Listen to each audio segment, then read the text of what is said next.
considered by the Planning and Zoning Commission do not repeat the same statements that were made by the previous speaker. The Planning and Zoning Commission, as you would like to be spoken to, do not address applicants or other audience members directly. Make your comments at the podium and direct it to the chairperson and Planning and Zoning Commission. I would like to remind everyone present at the City of Casper Planning and Zoning Commission is a volunteer body composed of members of the Casper community appointed by the Casper City Council. The Commission acts as a quasi-judicial panel, making final decisions on some items and recommendations to the City Council on others as dictated by law. The Commission may only consider evidence about any case as it relates to existing law. The Commission cannot make or change planning and zoning laws, regulations, policies, or guidelines. I would like to note the absence of Commissioner Rubel for tonight's meeting.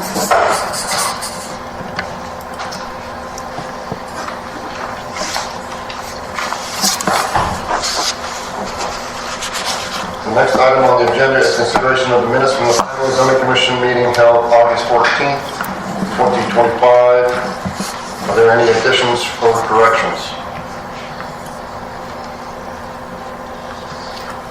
The chair calls for a motion to approve or approve as amended the minutes of the August 14th, 2025 Planning and Zoning Commission meeting. A motion to approve minutes.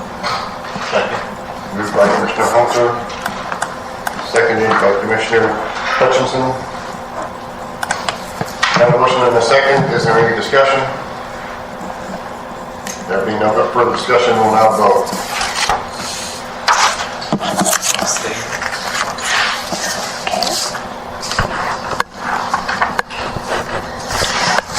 With one member abstaining and all other members present voting aye, the motion carries. Next will be the scheduled public hearings. Before we get started, just a reminder to all of this evening's applicants that it takes 4 affirmative votes to pass any item, regardless of the number of commissioners present. If any applicant would like to postpone their case in anticipation of the possibility of more commissioners being present next month, then I ask you to speak up when your case is announced. Case number 1. The first case tonight will be SUB 859-2025, request for a final plat creating the Mesa del Sol 5 edition. The applicant is Mesa number 3, LLC. Is the applicant or the representative present, and do you wish to proceed? Very good. Will you please get staff report at this time? Thank you, Mr. Chairman. Application has been made to create the Mesa del Sol 5 subdivision consisting of 38 lots and 3 tracts located north of the intersection of Jordan Drive and Central Drive. The proposed subdivision encompasses 12 acres more or less and is a replat of lots 1 and 2, Mesa del Sol 4, and portions of Siena Drive and Casa Grande Drive. The property is owned R4 high-density residential, and lots range from 5,600 square feet to 10,800 square feet in size. The minimum lot size in the R4 district is 4,000 square feet. Staff has included one recommended condition of approval that requires the submission of a stormwater and drainage study, a utility, water and sewer study, and a preliminary traffic analysis. All engineering and analysis must be completed and approved by the city engineer prior to the issuance of a permit to construct. There were no public comments on this case. As mentioned in my summary, there is one recommended condition, and I have 6 exhibits to enter into the record. A is the application for a subdivision.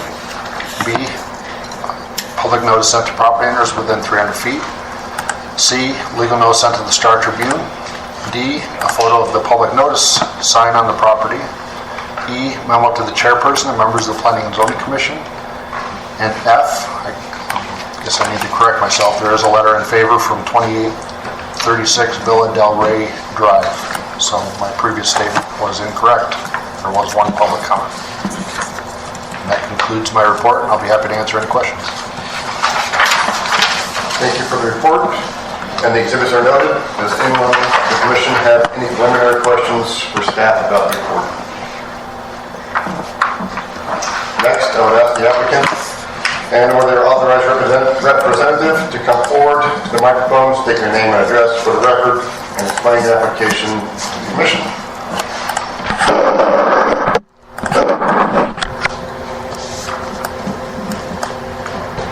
Steve Granger. I live at 10751 East Chameleon. I am the surveyor for ECS Engineers, helping to put together this subdivision.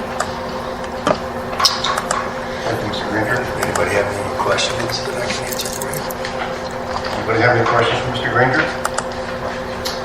Good, off easy. Okay, thank you. I spoke too soon. I'm sorry, Mr. Commissioner, Mr. Chairman. I was wondering, has there been any boring jobs or anything done as far as the soils conditions to determine what type of caissons, spread footings, or what would be required for these homes? Yeah, they've done some work in there, some borings and stuff, and it does appear that there will be a combination of, regular footers, spread footers, and caissons in some cases. So there has been some investigative soils reports being done on it, because the soils out there, some areas are not real good, as most of you probably know. So, Mr. Chairman, would you then be required per lot to determine the soil conditions for whoever the contractor is to build these lots, or will that be determined for the whole subdivision prior? I believe it'll all be determined prior. So once the approvals are all completed and everything, then they're going to probably want to do a report. If not for most every lot, probably at least every other at a minimum, just because it changes so quickly out there. So, but yeah, there has been some talk about a mixture of foundations out in that area. Thank you. You're welcome. Mr. Granger, before you leave, you are aware, I understand the recommended conditions on this subdivision? Yes. And your client's okay with those? Yep. Thank you. Thank you. Now is the time we ask members of the audience to come forward and either support or in opposition to the case. Please remember to state your name and address clearly into the microphone for the record. Anyone wishing to speak in support of or opposition to the case, please come forward now.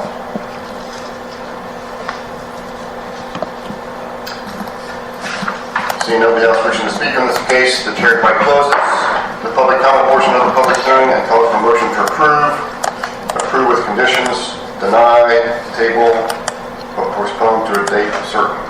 Discussion will occur after there is a motion and a second. I'll make a motion to approve with conditions. A second. Moved by Commissioner Elston, seconded by Commissioner Plojek. Is there any discussion? There being no further discussion, we will now vote. Are there any abstentions or nay votes? Please cast your vote. Please record the vote. With all members present voting aye, the motion carries. Your plat application is being forwarded to council with a due pass recommendation. City staff will get in touch with you to do some paperwork in preparation for the council meeting. Continue again, Mr. Granger. You too. Thank you. The second case tonight is CUP 875-2025. Request for conditional use permit for an in-home daycare to allow up to 15 children located at 1191 Stafford. The applicant is Julia Garrett, going by Baby Bear Daycare. Is the applicant or the representative present, and do you wish to proceed? Yes. Please get staff report at this time. Thank you, Mr. Chairman. An application has been received for a conditional use permit to allow a family child care center zoning review with a maximum capacity of 15 children in an R1 residential estate zoning district. The subject property is located at 1191 Stafford, which is located at the northeast corner of Stafford and East 12th Street. Surrounding zoning is a mix of R1 residential estate, R3 1 to 4 unit residential, and R2 1 unit residential. Family Child Care Center zoning review is listed as a potential conditional use under section 1728030. According to the Department of Family Services, the daycare is brand new with an initial license date of July 31st, 2025. The hours of operation for the daycare will be Monday through Friday, 7 a.m. to 5 p.m. A fenced outdoor play area is available. And pursuant to DFS rules, a total of 2 workers are required to provide care for a daycare of this size. The municipal code requires a minimum of 2 off-street parking spaces for use by customers, and the property has a multi-car width driveway accessible via Stafford and a secondary driveway accessible via East 12th Street. Per code, the property owner is required to keep at least 2 parking spaces open and available for use by customers during business hours. East 12th Street is a collector street with significant volumes of traffic at certain parts of the day. Stafford is a local or residential street with a lower volume of traffic. In that the pickup and drop-off of children is typically spread throughout the day, staff does not anticipate any negative impact from traffic in the area with the streets being able to accommodate the additional traffic. The Department of Family Services handles licensing, evaluates the adequacy of the area within the house and yard for play and other activities, and regulates the nature and quality of the care provided. Child cares are also routinely inspected by the City County Health Department and the City Fire Department. Based on information provided by DFS, there are 2 other licensed child care facilities within a half-mile of the subject property. Staff has included 4 recommended conditions of approval. We have 8 public comments, and I have 8 exhibits to enter into the record. A is the application for a conditional use permit. B, public notice sent to property owners within 300 feet. C, legal notice sent to the Star Tribune. D, photo of the public notice sign on the property. E, memo to the chairperson and members of the Planning and Zoning Commission. F, letters of opposition from 951, 961, 1021, 1060, 1150, 1091, 1161, and 1190 Stafford. G, letter of opposition from Dennis and Judy Shepard, and H, letter of support from 1101 Stafford. And all those public comments trickled in, as you know, and were sent to all the planning commissioners via email, and as well as the applicant. And if you have any questions, I'll be happy to answer. Thank you for the report, and the exhibits are noted. Does anyone on the commission have any preliminary questions for staff?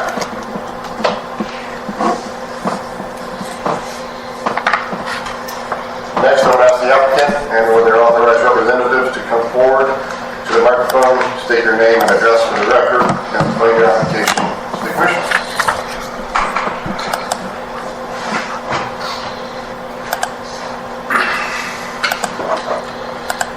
Good morning, or good evening, Chairman and Commissioners. My name is Robert Barrett. My wife, Julie Barrett, is the owner and main operator of Baby Bear Daycare. I'm a retired law enforcement, and my wife recently retired from teaching after 28 years. Juliet and our daughter Kyla are the only employees for the daycare. It is a family business. Daycare is located at 1191 Stafford. Daycare is fully licensed, insured to 8 children, and has been inspected by the Fire Department, Health Department, and Department of Family Services. The idea for Baby Bear Daycare began as 2 grandparents wanting to spend some extra time with their future grandson. From there, my wife's passion for teaching kicked in. Realizing childcare is getting expensive and difficult for those in education, we thought about providing affordable daycare catered to educators. With 3 to 4 schools in the immediate area, and quickly found teachers very interested in a home-based daycare system, which is smaller, and also being run by a retired teacher with 28 years of experience specializing in early childhood development. As the daycare clientele is geared towards local teachers, the main operating hours are 7 a.m. to 5 p.m., with most parents picking up their children by 4:30 in the afternoon. Currently, we care for 7 children, with 4 of those children being part-time clients, morning or afternoon only, and only 2 to 3 days a week. We have an 8th child, possibly starting September 22nd. The majority of the clients for us work at Centennial Middle School, Kelly Walsh High School, and Summit Elementary. Most of our clients also live in the surrounding area near our home. These clients chose our daycare due to how close to our home and their work locations for them. Also, the cozy appeal of a home-based daycare as opposed to a large corporate-style daycare. Under the current license and home zoning, daycare can operate and provide for up to 8 children with one licensed provider. Since both my wife and my daughter are providing care, we have applied for a zone change so we could support a few more children. Our goal was not, it's not to have issues with some of our part-time children overlapping on days. The goal is to provide care for approximately 10 children. The reason we chose to ask for the family child care zoning, which allows up to 15, is because Julia has some former co-workers who have their children being watched by parents and others at other facilities, already watching their children. These co-workers asked that if a family member was sick or the other daycare was closed for the day, could they use us for a short time? My wife knows it's hard to be a teacher and need emergency child care. She wanted to provide that support to her teacher friends if needed. Quality care is what the daycare strives to deliver in a home environment and not a large warehouse environment. Never did we imagine, after applying for the zone change, how little our neighbors understood what a home daycare can be and provide. There are approximately 5 homes which fall inside the 300-foot boundary for notification of the zone change. 1190 Stafford, 1161 Stafford, 1131 Stafford, 4230 East 12th Street, and 4188 Stafford Court. Of those 5 homes, 2 have written letters discouraging the zone change. The other 3 homes, to our knowledge, have not submitted a letter.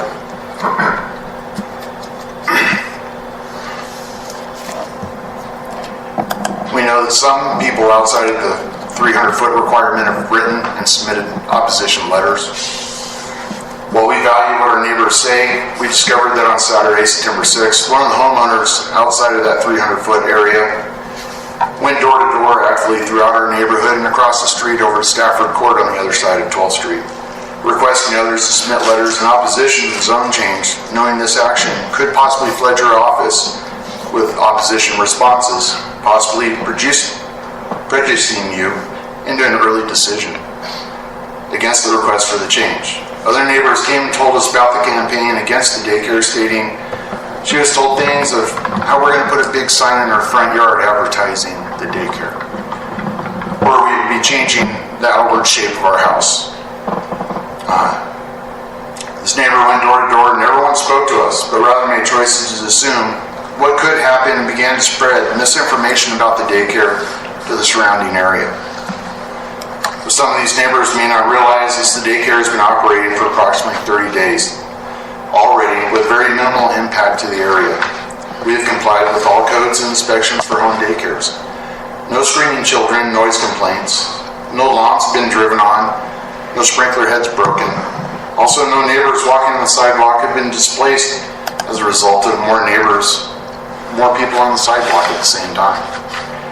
Our clients drop off and pick up the children over a time span of around 45 minutes in the morning and the afternoon. Traffic incurred by these few clients is very small, and usually their interaction is less than 2 minutes at our home. As the parents come inside and sign their children in and out, they cannot drop the child off on a street corner and drive off. We saw that many of the letters mentioned cars making U-turns.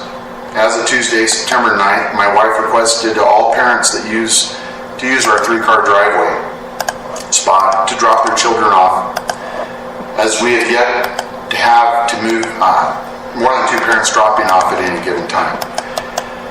Since my wife's request, all the parents that previously made U-turns are now using the driveway. The side driveway, which faces 12th Street, is not utilized by the clients of the daycare, though very seldom have we had any vehicles parked in that location over the past 6 years. And my large truck will start being parked over there.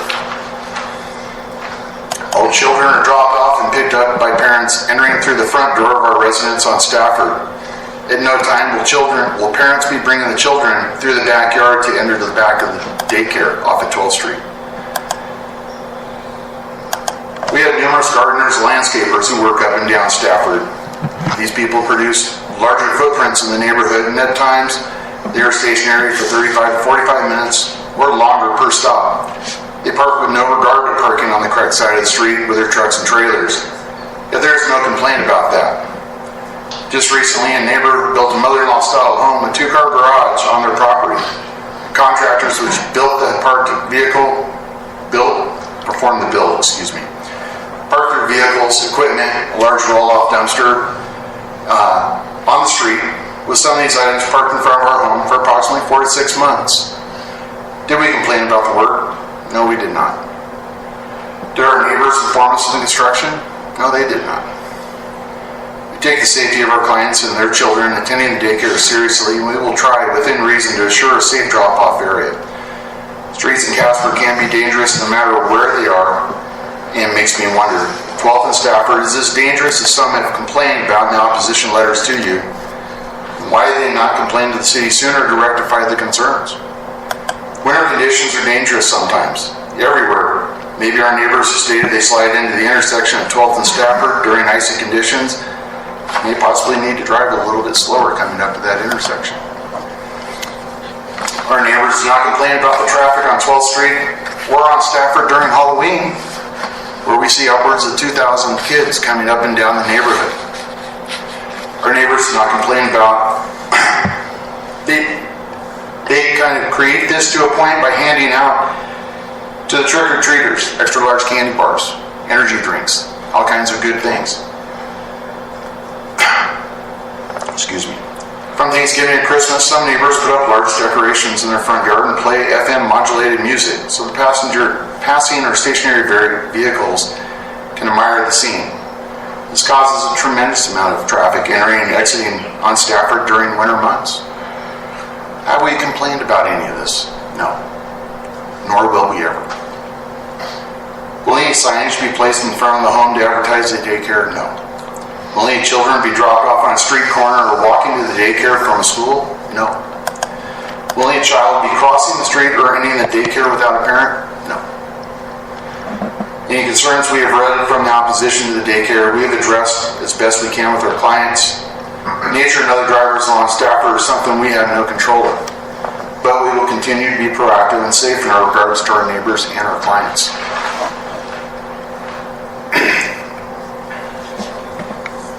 Sometimes we wonder, is this really about traffic or is it about having a daycare in the neighborhood? No studies have ever shown that a home daycare has caused a depreciation in home values.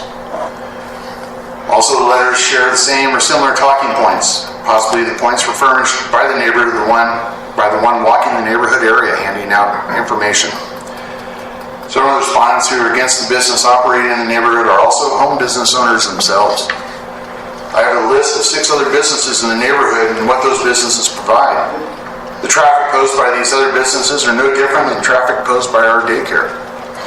The letters are concerning, but concerned about the daycare bringing in more business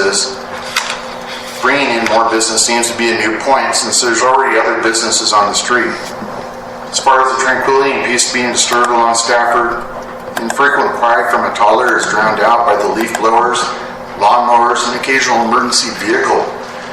5 children playing outside for an hour after 9 a.m. is no different than when a family visits others in the area. I'm more worried about false reports being filed to your office, the police department, or the Department of Family Services in an attempt to have the daycare closed. That's if we're successful in obtaining a zone change. In closing, I would like to amend our zone request from supporting of 15 children to 10. This change will allow for just 2 more children to come in and receive care. Whether the zone change is approved or not, we will make the best of it. We will continue to give quality daycare to those teachers and clients we currently have. Thank you for consideration in this request. Robert Barrett. Thank you, Mr. Barrett. Just to be clear that this is not a zone change that you're asking for, it's a conditional use permit. I just want to make that. I understand, sir. I'm trying to figure out how to... Yeah, I can understand there's some, well, you're probably working with Craig and there's some confusion. I'd like to thank you for your report and your way of the forward conditions. Excuse me, sir? Are you aware of the 4 conditions in the staff report? Can you refresh? 2 open parking spaces. Correct. You're aware of those 4? We have, in front of the home on the street, we have the whole curbway there.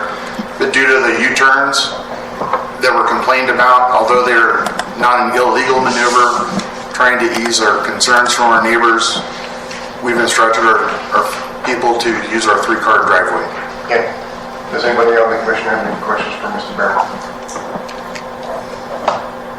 Yes. Mr. Chairman, Mr. Barrett, thank you for your dissertation there.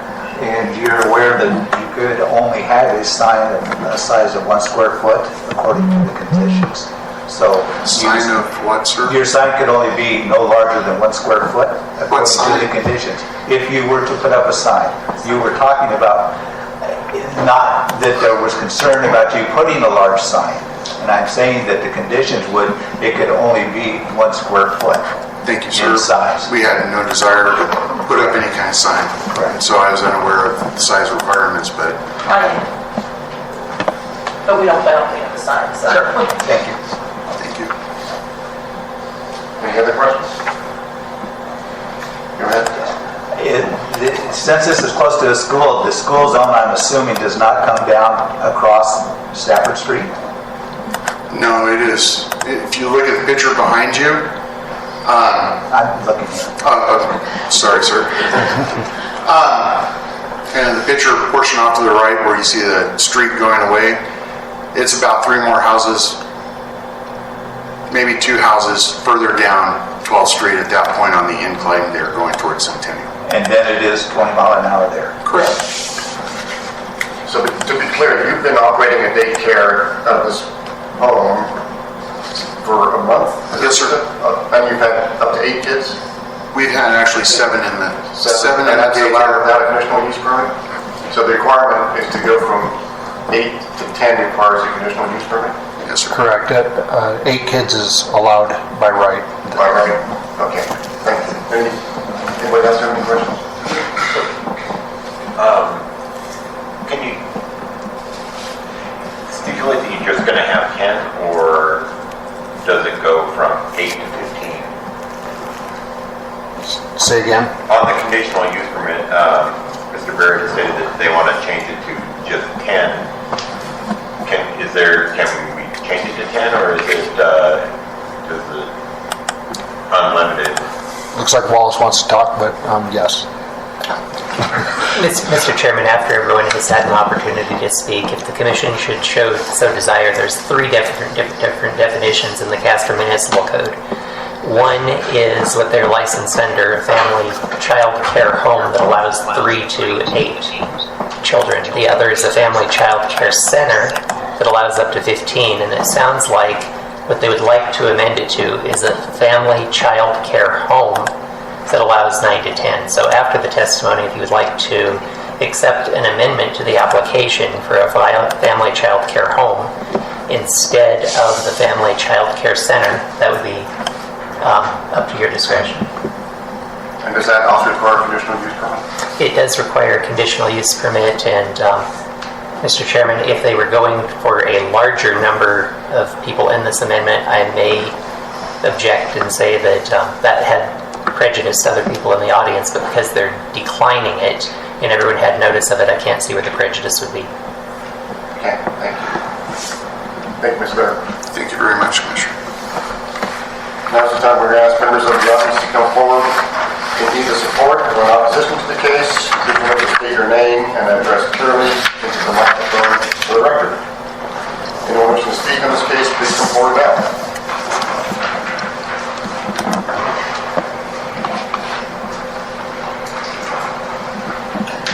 Hello, Commissioners. My name is Jean Titchener. I live at 1091 Stafford. I spend a lot of time walking the neighborhood, especially lately, and I had written my letter to you before I spoke to Mr. Shepherd, who did go around the neighborhood because he is, having lost a child, Matthew, He knows what it's like if you lose a child, and so my concerns have to do with that. He asked me to read his very long letter. If you have not read it, I will read it. If you have read it and digested it, it's brilliant. I mean, he wrote a brilliant letter. If you would like me to read it, I will. Otherwise, I'll read my letter. I'll defer to you, but I think we all received that letter, so I think we've all had an opportunity to read it. I hope you have read it, because he is very qualified in his statements. But I would like to read my letter to you, coming from Mom and a Grandma. I love little kids. I adore them, and I certainly wouldn't mind the noise. I think it's fun to hear them playing, and there's a home behind us, and they have a big pool in the backyard. I love to hear them splashing and carrying on, as long as it's before 11 o'clock at night. And so I don't mind the daycare, and I know it's been going on because someone turned to Yui with a little kid running in the street just 2 days ago. Very upsetting to me. So here it is, my letter. To whom it may concern, I am writing in reference, and I will not state all of the legal stuff. You've heard it. I live at 1091 Stafford. My husband and I both drive by and walk by this house regularly. I might add, we've lived in our home for at least 30 years. There is a significant issue with this proposed daycare being on the corner of 12th Street and Stafford Street, with Stafford Court entering 12th Street on either side of this home and the intersection from Stafford Court. Both 12th Street and Stafford Street are main traffic arteries, especially early in the morning and after 4 in the afternoon. The intersection is a blind corner. There have been, with vehicles generally driving a minimum of 30 miles an hour, in spite of the 20-mile-an-hour speed limit, which is not on that corner. It is farther east. East of that corner, down towards Centennial Junior High. People coming or crossing that street cannot be seen until the last second. There should have been a crosswalk there, a four-way stop or a traffic light on this corner from the planning of the neighborhood.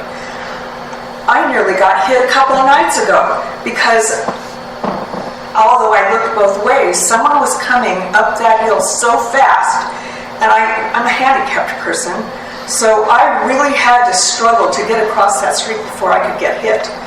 I've also stood on the corner where the crosswalk is down by Centennial Junior High and watched people breeze through it, although I'm standing there with my cane in my hand.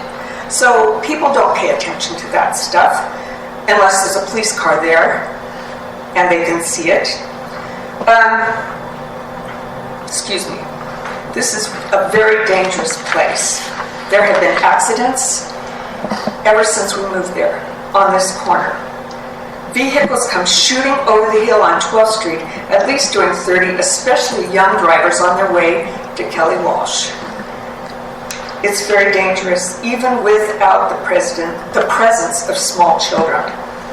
The most significant problem with the daycare on that busy corner is children being dropped off and picked up at that location. I appreciate what the Barretts have said, I really do, as they caution their clients. My husband and I walk around that corner often, and crossing on foot in a vehicle is nearly impossible when vehicles are speeding up that hill from either direction.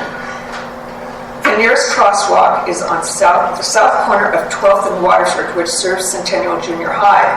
I can assure you people will not be dropping off children to walk a block uphill in the snow to a daycare. What I can imagine is children being dropped off on the south side of 12th Street, which is across the street from this home. Busy 12th Street, blind on both sides, and children running across the street without looking.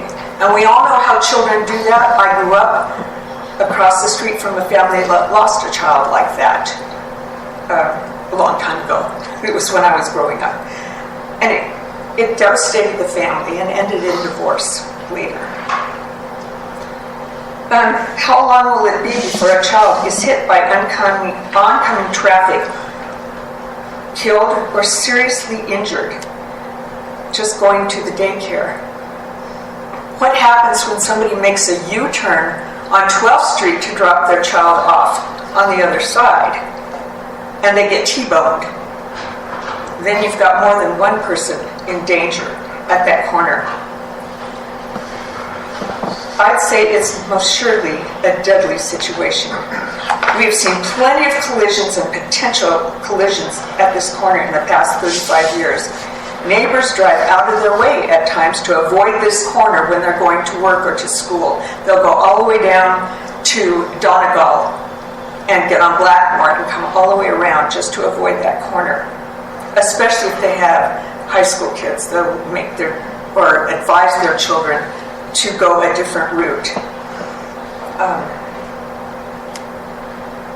Added to this traffic situation is that in the winter, snow melts and gathers on the corner several inches deep, and I am not a wild driver at all. I do brake way before I get to a corner. And I have slid into that intersection so many times because it is ice way up that hill on Stafford. It freezes and makes it difficult to stop or start. I've also had trouble starting on that corner because I can't get traction, and here comes somebody zipping over that hill on 12th Street and nearly broadsides me.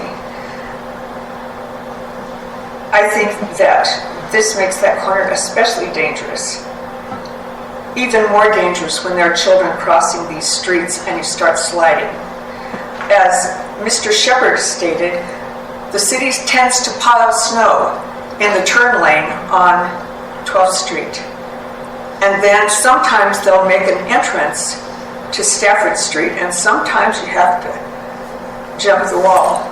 I just can't imagine letting little kids off. And then you have cars that coming up 12th Street from Wyoming Boulevard who are trying to get to the top of the hill, and there's this car trying to turn left so they can drop off their children. And here comes that car. They don't want to stop because they're going to have to back down the hill.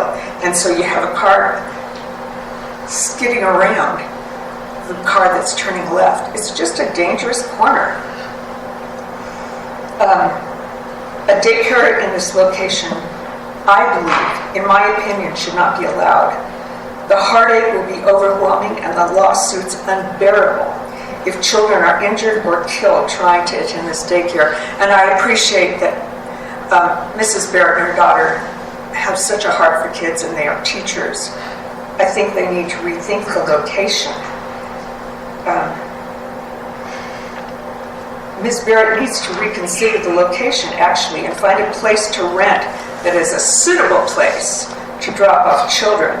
Mr. Shepard suggested the mall is almost empty and would be an ideal location, especially if you go to 15 children. If it's 10, yeah, it's still a dangerous situation. Another point is that when are they going to start making turns using Tobin's driveway as a place to turn around, or the circle in front of their house? Now, you can tell them not to do that, but people are people, especially if they're in a hurry and late to work. I leave that to you. No one wants to hurt the children in their care. Nobody wants to hurt kids, especially littles. I just can't imagine. But I thank you for your time. You should have my letter in your materials, what I've just read and added to. And if you don't need to hear any more of Mr. Shepard's letter, I'm finished, and thank you very much for your time. Thank you, Ms. Tishner. Any questions? I had one question for you. Yes. Does the change from 15 to 10 impact your position at all? No, not at all. Since a child, the mother was putting a car seat on the driver's side, parked on the correct side of the street, but her child was running around outside the car in the street. Now, you can say, no, Johnny, But if they don't enforce that, you've got a dangerous situation. And believe me, the kids that drive up and down both Stafford and 12th Street couldn't care less about kids running in the street. We have neighbors across the street from us that have a lot of grandkids that like to play out in the front yard and have those little cars. They put out those green little people that say, slow children. That means hit the gas as far as a lot of teenagers are concerned. I'm just really concerned. This breaks my heart that somebody might be hurt. Any other questions? Thank you. Hey, if you'd like to come and have coffee some morning there and watch the traffic go by, I'll provide the coffee and the treats. Thank you. I'll help you with that. Anyone else wishing to speak on this case?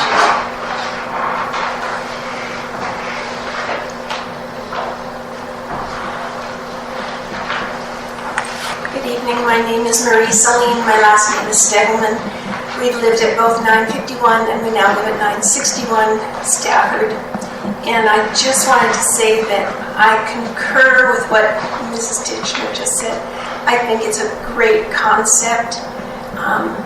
I really appreciate what the Barretts are attempting to do.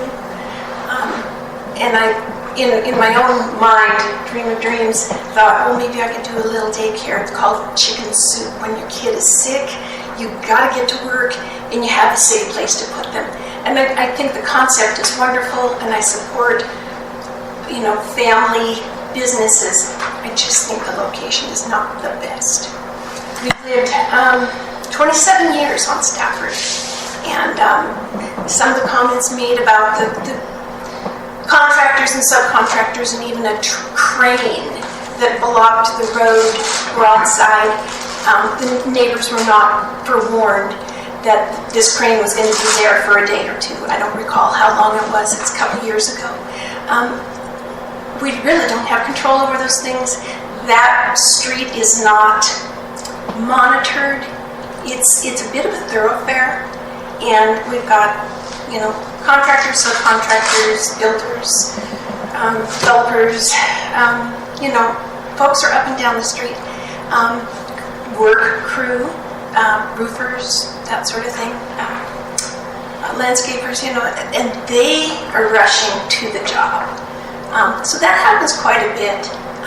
The corner that we're talking about is absolutely blind as you come up. You have to be on the top of the hill to see the oncoming traffic if you are eastbound. And our children grew up in that neighborhood along with other young people who grew up, went to Berta James, Centennial, and Kelly Walsh. And I threatened my kids within an inch of their life if they did not stop their car at the top of that hill and make certain that they were clear of the oncoming traffic before they made that left-hand turn. I absolutely threatened. It's a precarious situation on a good day. And getting out, making a right-hand turn from that stop sign, the cars do come up way above whatever the speed limit is. I thought it was 30, maybe it's 20. But they come up so quick, if you don't get around that stop sign, your chance of getting nailed is pretty good. So those are the concerns as I experienced them. The ice that Mrs. Titchener was talking about, do you see the open drainage across Stafford? That area fills up with the ice and the snow, and it gets compacted. Every time a car comes up to the stop sign, it polishes the ice right there. It's southern-facing sun. It gets liquid, and then as the day starts to cool around 2:30 in the afternoon, it refreezes. And I have slid through that stop sign myself, and by the grace of God, got the car turned to the right and didn't, run into anybody or have anybody run into me. But that's very common. Those of us who've lived there for a few decades know where those pitfalls are. There's one other thing that wasn't mentioned I think should be mentioned. The intersection of Wyoming Boulevard and 12th Street occasionally has a severe accident that blocks that intersection. When that happens, Stafford becomes the diversionary overflow. The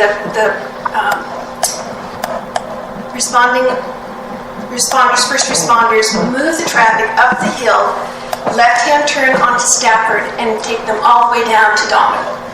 And there's just a stream of traffic that happens. Now, in my mind, I think it's happened maybe a half dozen times that I have seen in those almost 3 decades we've been there, but it may have been more. I'm not really sure. Donegal and Stafford is becoming congested, and it's becoming very, very hard to get out of Donegal to the left, and then you enter into the intersection with Blackmore and Donegal, and that's another left-hand turn, particularly rush hour traffic.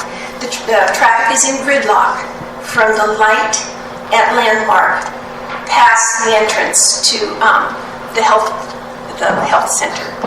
So getting out of that neighborhood is becoming more and more difficult as time goes on, and the development that's going on toward the east.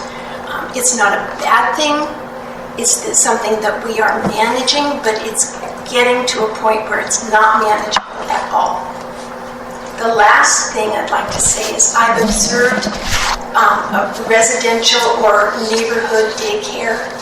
Our daughter and son-in-law have a home on Swanton, and just up the street is an in-home daycare, the wife of a Kelly Walsh faculty member.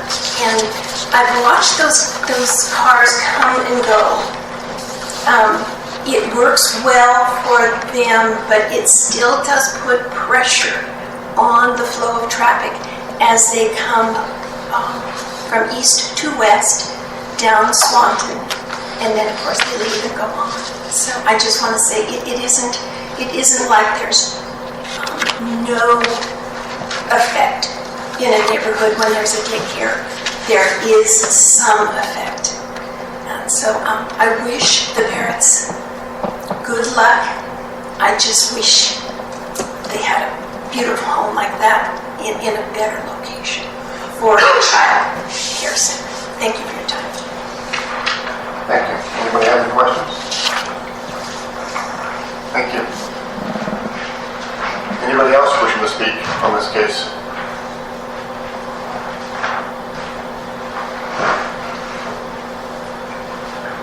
Seeing nobody else wishing to speak in this case, Chair will close the public comment portion of the public hearing and calls for a motion to approve with conditions, deny, table, or postpone to a date certain. Discussion will occur after there is a motion and a second. And I suppose if there's a motion, perhaps to reduce the CUP down to what would be considered a child care home. Mr. Chairman, if someone would like to move to amend the application to a family child care home instead of what has been proposed, that should happen first before the discussion of the rest of the items. Moved by Commissioner Holston to change it to a family child care home. Am I saying that correctly? Yes, Mr. Chairman, and for clarity of record, that would allow for 9 or 10 unrelated children instead of 15. Okay, so right now, the motion on the table is to amend it down to a family child care home. Not to approve it necessarily, but just to change it down to a family child care home. Second. Second by Commissioner Hutchinson. Any discussion? I had so when you say 9 to 10 unrelated, does that mean you could have how many related? What's the total kids including related? The Casper Municipal Code covers that by defining family as immediate family, meaning husband, wife, child, stepchild, brother, sister, stepbrother, stepsister, parent, step-parent, grandchild, grandparent, mother-in-law, or father-in-law, and there is no limitation. We would have constitutional issues with declaring how many children you can have at your home that are part of your family. Thank you, Wallace. Any further discussion?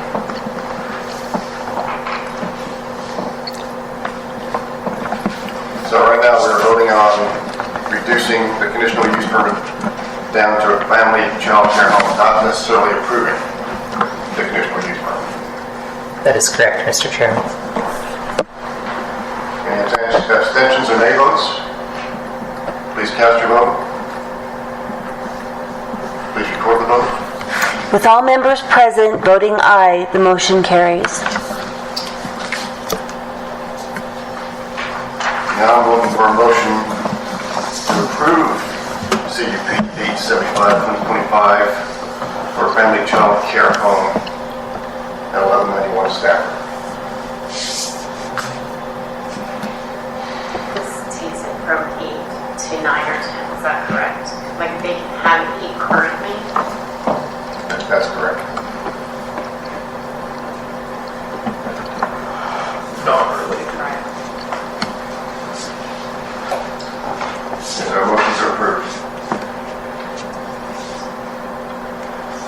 I'll make the motion to approve for a family child care home at 1191 I'll second. Stafford. Got a motion and a second. Any discussion? Mr. Chairman, that's with the conditions noted in the staff report. I'm sorry, correct, with conditions noted in the staff report with the board conditions. Any abstentions or nay votes? Mr. Chairman, I would like to have some discussion. Okay. The traffic issues that seem to be cited in this were not created by a home daycare, and they're not going to be alleviated by not having a home daycare. And this is my opinion, and I think if the traffic is such up there, that maybe that needs to be looked at not because of the home daycare, but because of the traffic issues, and see if there is something that could be done. But I don't think that our voting upon this is going to increase or alleviate the traffic issues that are currently there. Thank you. Thank you. Okay, any abstentions or nay votes? Okay. Please cast your vote. Please record the vote. With Commissioner Eskew voting nay and all others members present voting aye, the motion carries. Okay, staff will be in touch with your next steps. Thank you very much. Thank you. Please excuse us, I got a financial account.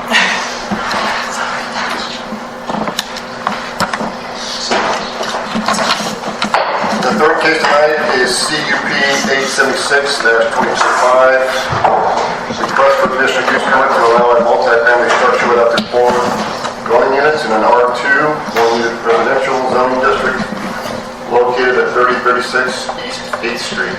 The applicant is the real estate company LLC. Is the applicant or the representative present, and do you wish to proceed? Okay, thank you. Can we please get staff report for this time? Thank you, Mr. Chairman. A conditional use permit has been requested to allow a multifamily structure with up to 4 dwelling units in an R2 1-unit residential zoning district located at 3036 East 8th Street. The subject property is approximately 7,130 square feet in size and was formerly used as a preschool, which was a permitted use by right in the R2 district. The property is located immediately adjacent to and southeast of Pineview School, which is zoned ED Educational District. All other surrounding properties in the area are residential and zoned R2. Multifamily residential structures are not listed as either a permitted or a potential conditional use in the R2 zoning district. Therefore, the applicants are applying under section 1732.030I, which allows the Planning and Zoning Commission to approve conditional use permits for uses that are not listed, provided they are compatible and meet the intent of the zoning district. The property owners have attempted to sell the property and have had difficulty, primarily because of the relatively limited size of the property and the difficulty in meeting commercial requirements such as off-street parking, given the existing layout of the property. The owners recently approached the school district to request a shared parking arrangement and were unable to secure the necessary spaces. The owners also inquired about a potential zone change of the property to broaden the list of allowable uses for the property. However, staff discouraged a zone change in this situation because of the prevalence of R2 zoning in the area. Instead, a conditional use permit was suggested as a potential option that might be viewed as limited and specific and therefore more favorable than a zone change by the neighborhood. In a review of city records, staff found no evidence of similar conditional use permits that have been applied for or approved in the surrounding area. If the conditional use permit is approved, the applicant will have 1 year to exercise the permit or it automatically becomes void per section 1712 240I. Mr. Chairman, there were no conditions that staff recommended with this potential conditional use permit. There were 3 public comments, and I had 8 exhibits to enter.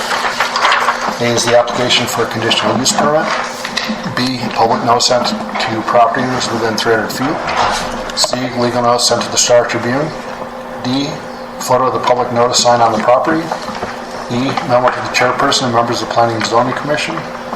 F, letter of opposition from Jan Hines. G, letter of opposition from 3130 East 8th Street. And H, letter of opposition from 3055 East 8th Street. With that, I'll be happy to answer any questions. Thank you for the report and the exhibits noted. Does anyone on the commission have any preliminary questions for staff? Next, I would ask the applicant and one of their authorized representatives to come forward to the microphone, state your name and address for the record, and explain your application to the commission.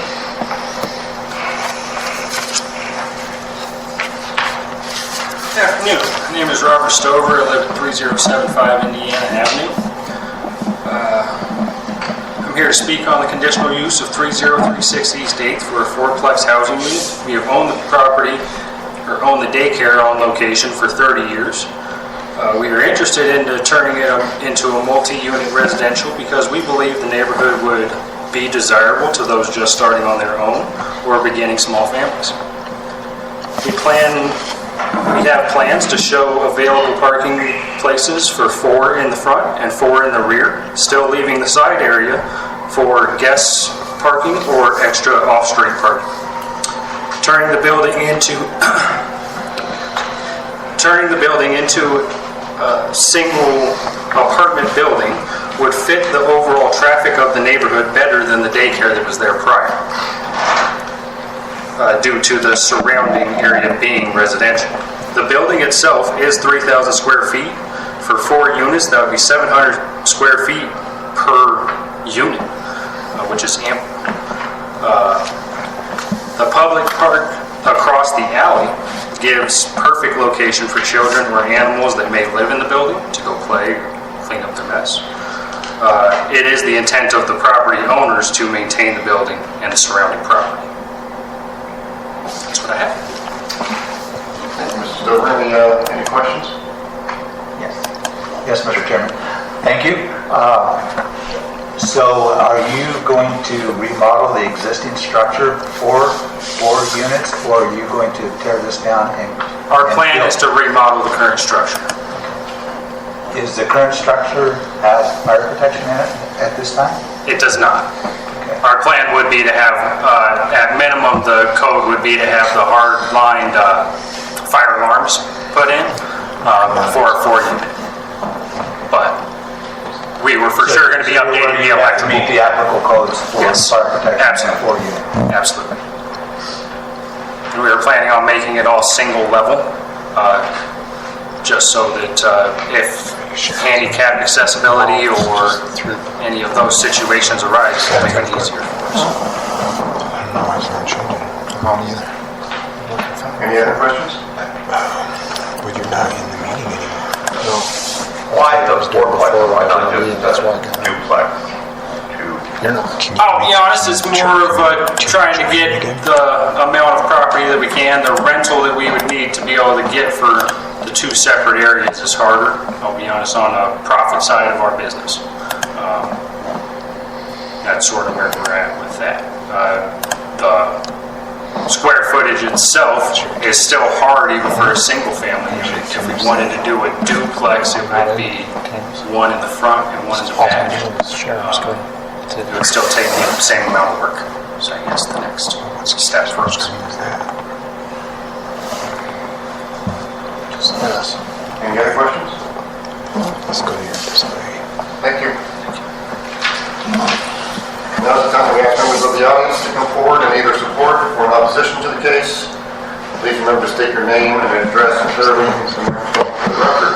Anyone wishing to speak on the case, please come forward now.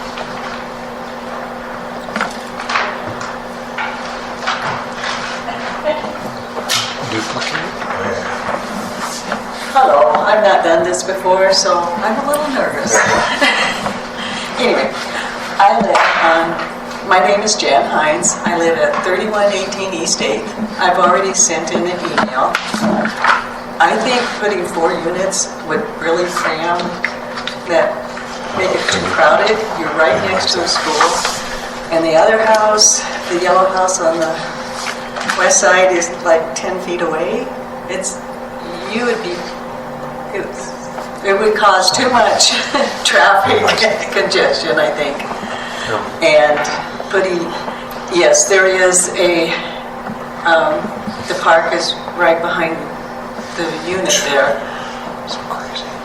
for the kids and the dogs, but will they maintain their dog pickup, or will it become a dog park where they leave their feces there? I mean, people do that now, but not too much. But I really think it's not the proper place for a fourplex. I think we would be too crowded. And there's also the water and the sewage. Will it affect our neighborhood that way too? I don't know. Okay, thank you. Ms. Hines, is there any questions? Are there any questions? I have a question for staff. Okay, thank you. You're welcome. Greg, I think I have a question for you. Okay.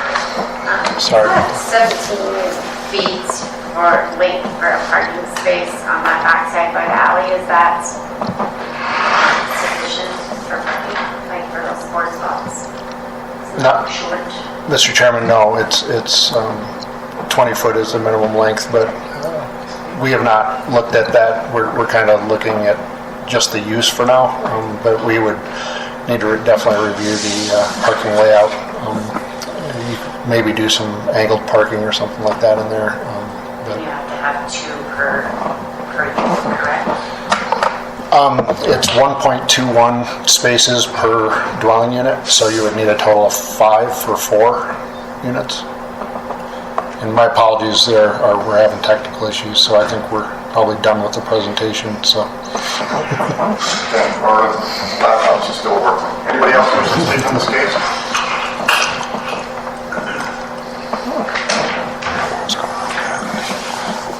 My name is Nikki Camboris. I live at 3055 East 8th Street, which is catty corner to where this building is. I'd like to piggyback on my neighbor who stated about the congestion and the parking. If you look at the photo that you had up, first of all, there is yellow on the curb in front of that building, because that is right next to Pineview School and the parking, and that's where the bus comes in, and that driveway next to the west side, I guess, of the house, of the daycare that was. So that's yellow there. It's also yellow coming down and right close to that yellow house, which is also yellow, so that there's no possibility of cars to park there legally. Now, if they park in the front of that building, I don't even know if there's space there. Now, when the daycare was there, they wouldn't park there because they'd drive through horizontal, drop their kids off and go back through. They never parked. They parked in the back. But again, as she stated, and as this gentleman here stated, there is not enough parking in that whole complex for 5 to 8 cars. So if you have 4 people living, if there's a child that's 16, if there's a husband, a wife, that's 2 cars. I don't know where they're going to park. The congestion for that area, especially being right there, there's a lot of children walking. Having extra 8 people, I say 8, living in that area, I think, is going to cause a lot of problems and safety issues for the whole neighborhood. A lot of children walk up and down our street going to school. The other problem is we are a single-family neighborhood. Adding a business per se for a fourplex changes the value of my house and all my neighbors. And again, the stress on our infrastructure. Sewage, we already have problems with drainage there. I've had water in my basement a lot. My neighbor across the way has water in his basement all the time. Some pumps are running all the time. It's a big problem to have extra stress on our plumbing system there and sewage.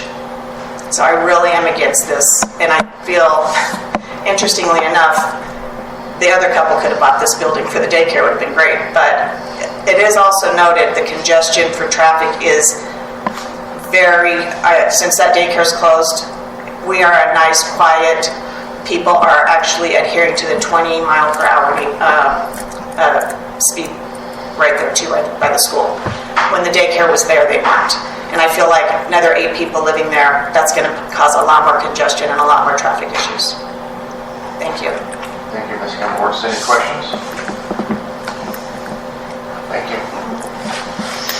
Anybody else wishing to speak on this case? I'm just going to say I concur with those two because I'm in the same neighborhood. But I'm not going to add anything extra because they said everything I need to. Anybody else wishing to speak?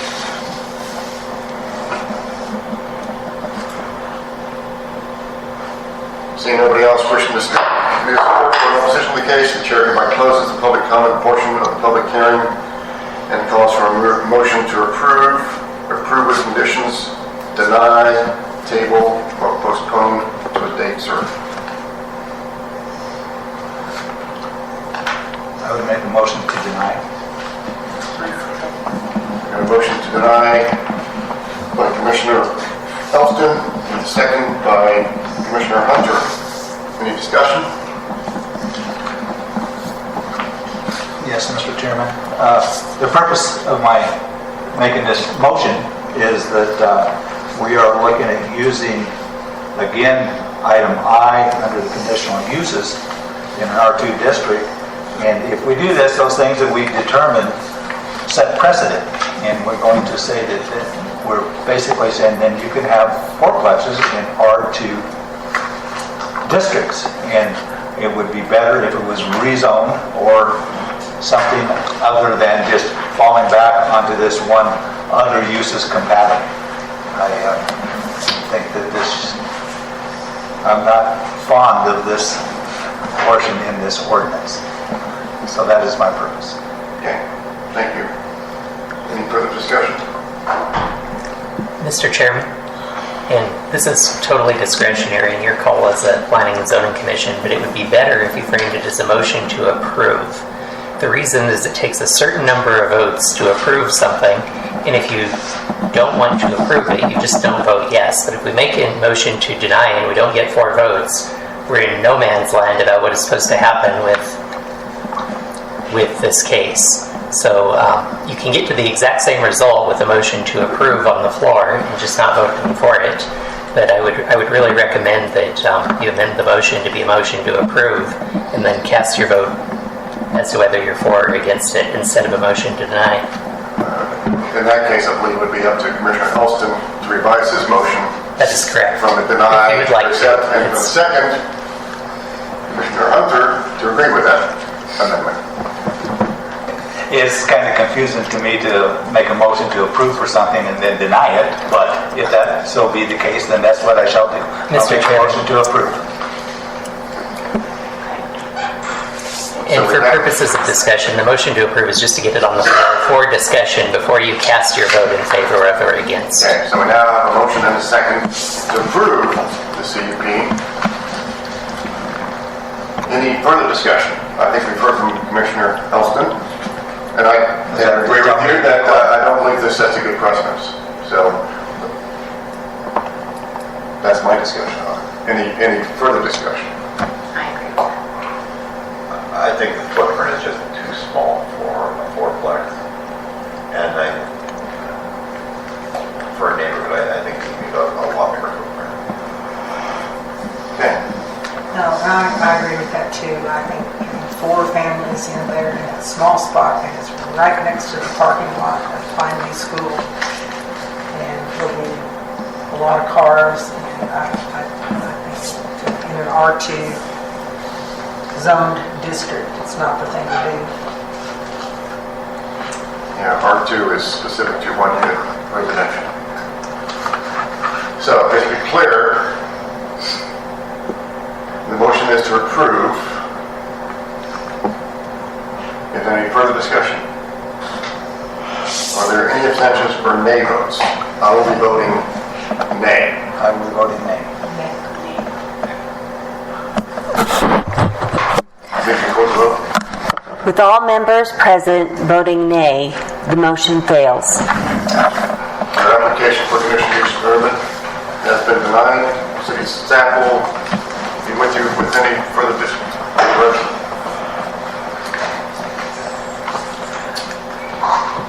There are no special issues tonight. Mr. Chairman, if I may, I'm sorry to do this to you. This is just my night, apparently.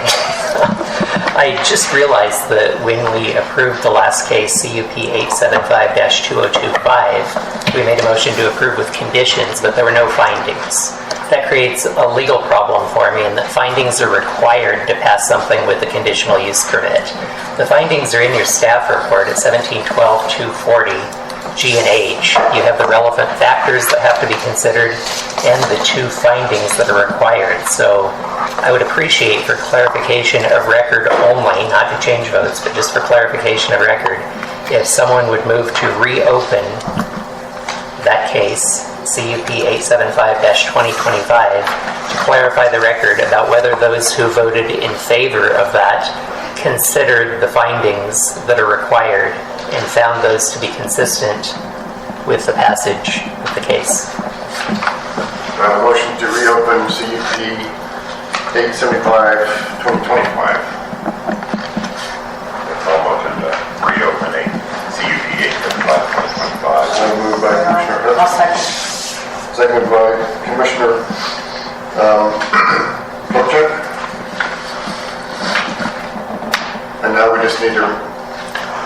For clarification purposes only, I would just ask the commissioners that voted in favor, if you were able to read the staff report, hear the testimony, and you agree that the findings required on page 3 of your staff report under section 1712-240G are consistent with the decision that you made.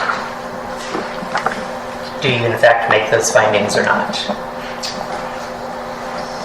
You need us each to make that declaration? Please. Mr. Chairman, I can read those too if you like, if that makes it easier for you.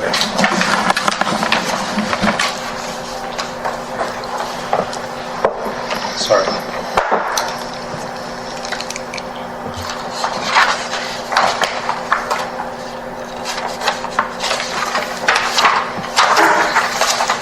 So the required findings for a conditional use permit, section 1712-240G of the municipal code states that no conditional use permit shall be granted unless the commission finds the following. Number 1, the conditional use is consistent with the spirit, purpose, and intent of the title, will not substantially impair the appropriate use of the neighboring property, and will serve the public need, convenience, and welfare. And second, the conditional use is designed to be compatible with the adjacent land uses and the area of its location. Okay, I agree to those conditions. Everybody else who voted in favor also has to agree to those. I agree to those conditions. Those findings, yes. Thank you. I'm sorry to do that to you, but I need to make the record clear that the findings were actually made. Okay, thank you all.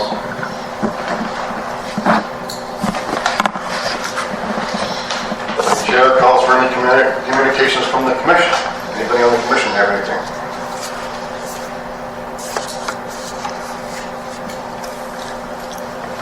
Any communication from city planner? Nothing tonight. Council liaison was here, but he's left. Any communication from the OYD liaison? We need to schedule our meeting until next week, so we don't have any updates. The chair calls for any other communication from anyone else present. Anybody else have any state of the commission.